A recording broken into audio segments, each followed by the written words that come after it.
चलिए ध्यान से हम लोग देखेंगे। और अब हम लोग पढ़ रहे हैं स्टैटिक्स का एक चैप्टर है 10th क्लास का, उसी में हम लोग पढ़ रहे हैं माध्यिका के बारे में। किसके बारे में पढ़ेंगे? माध्यिका के बारे में। ध्यान दीजिएगा, बहुत बढ़िया से आप लोग समझिए इस बात को, और जितना जल्दी हो सके जल्दी जल्दी समझने का प्रयास कीजिएगा। और ये सबसे आसान चैप्टर है ना। स्टैटिक्स जो होता है सबसे आसान है, आप भी बहुत आराम से समझ सकते हैं। इसमें करना कैसे है, आप लोगों को हम लोगों ने क्या पढ़ा है, माध्य पढ़ा दिया है। उसमें 3 तरह के चीज पढ़ना है, जब बंटन सरल हो, जब बंटन अवर्गीकृत हो, जब बंटन वर्गीकृत हो। यानी कि 3 तरह का चीज पढ़ना है इसमें भी, जब बंटन वर्गीकृत हो, जब बंटन अवर्गीकृत हो, जब बंटन सरल हो। सबसे पहले हम उदाहरण से ही सारे चीजों को समझ लेंगे, ठीक है। सब कुछ उदाहरण से ही समझते चलना है। बाकी आपका माध्यिका बहुत ध्यान से एक बार देखिएगा, लेकिन नर्सरी क्लास के जैसा ये चैप्टर है।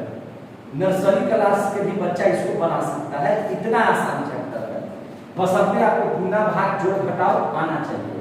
ध्यान दीजिए, जैसे जब बंटन सरल है, सारा चीज पढ़ा दिया कि बंटन क्या है, ये सब क्या है, तो याद रखिएगा जब बंटन सरल है तब कैसे माध्यिका निकालेंगे, ठीक है ना।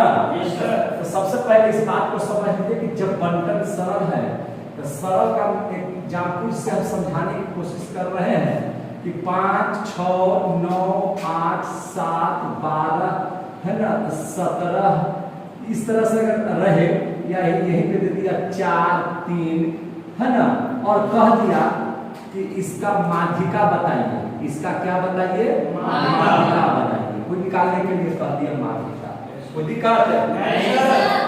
कोई आपने कह दिया कि इसका माध्यिका हमको निकाल करके दिखाइए, माध्यिका निकाल करके दिखाइए। कुछ आप बताने की जरूरत नहीं है, इसका सबसे पहले नियम जान लीजिए कि नियम क्या होता है। तो इस नियम को जानने का, इस नियम को कैसे जानेंगे समझ लीजिए कि जब बंटन सरल हो तो क्या करेंगे। सबसे पहला नियम है रूल नंबर 1,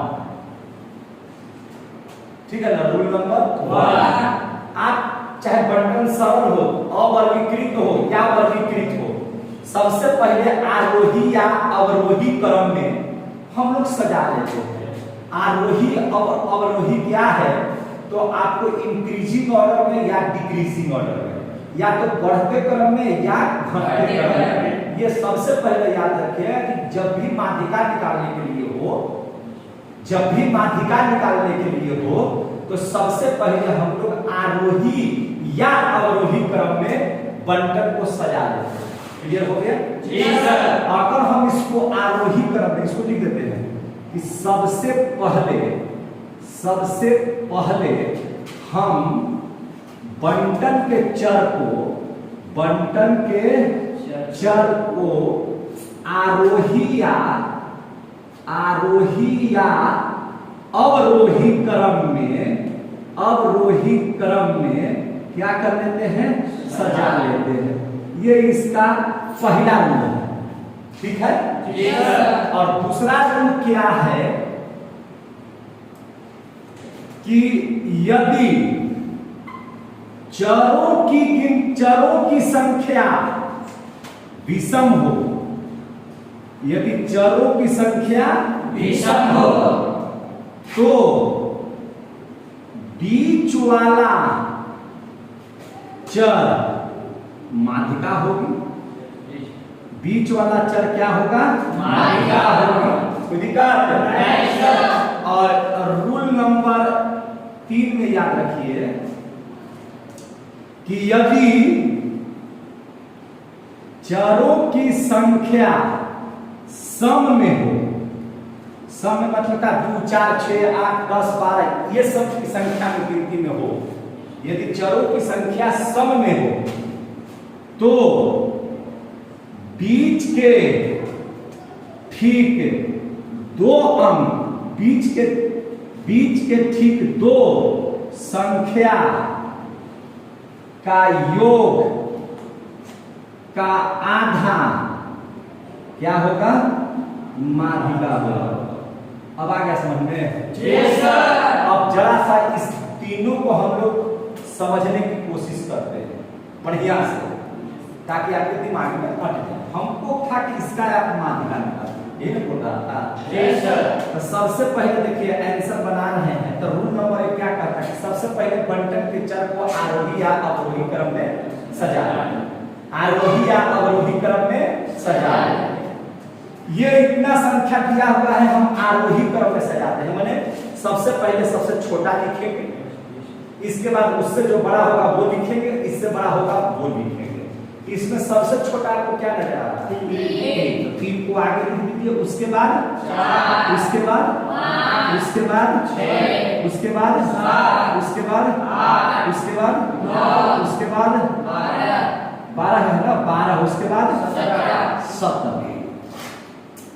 अब कहता है कि यदि चरों की संख्या विषम हो या सम हो, गिनिए तो 1 2 3 4 5 6 7 8 9, क्या हो गया? विषम। तो विषम हो गया तो 4 की पट्टी 4 की पट्टी, बीच में क्या बच गया? 7। बीच में क्या बच गया? 7।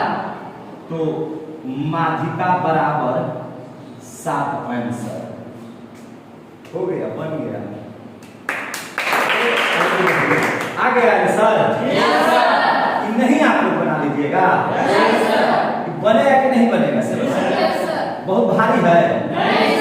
अच्छा अगला उदाहरण देते हैं आपको, एक उदाहरण और देते हैं और उस उदाहरण से हमको बताइए।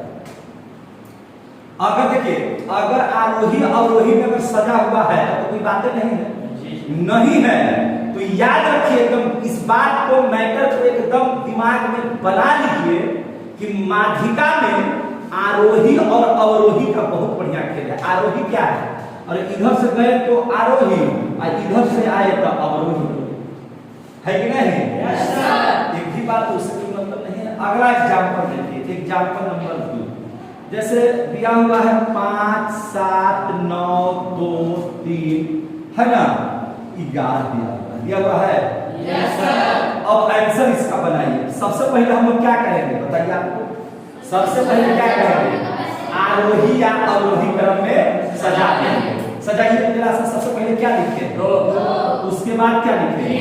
उसके बाद 5, उसके बाद 8, उसके बाद 9, उसके बाद 11 लिख दिए। Yes sir.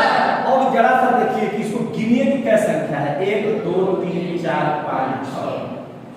तो यदि चरों की संख्या 100 में हो तो 6 तो 100 में हो गया, तो बीच के ठीक 2 संख्या तो बीच में है। अब देखिए तो अगर मान के चलिए कि अगर इसका बीच का निकालिएगा, ध्यान दीजिए, अगर इधर 5 ले लीजिएगा, अगर 5 को हम बीच में मानेंगे तो 2 ही पट्टी और 3 ही पट्टी हो जाएगा।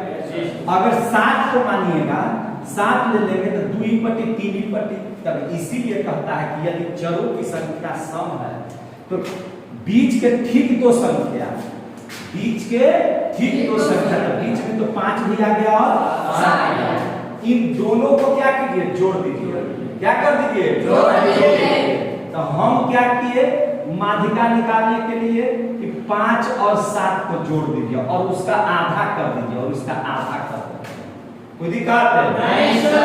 7 और 5 जोड़ेंगे तो कितना हो जाएगा? 12। इसके 2 करेंगे तो कितना हो जाएगा? 2 6 12। कितना आ गया आंसर? 6 आ गया। Yes sir. आ गया। Yes sir. जिसको आया वो ताली बजाइए, जिसको उत्सुक है, सीख गए? Yes sir.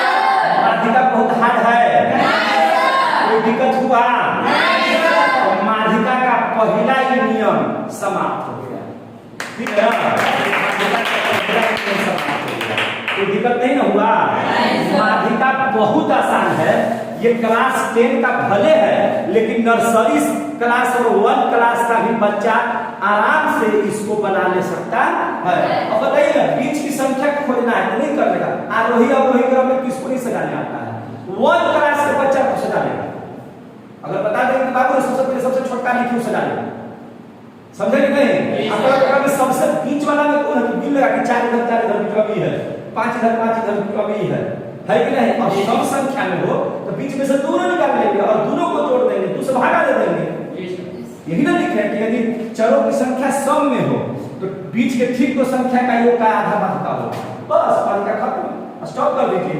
आ गया समझ में? Yes sir. अब पढ़ा याद है जब बंटन वर्गीकृत हो या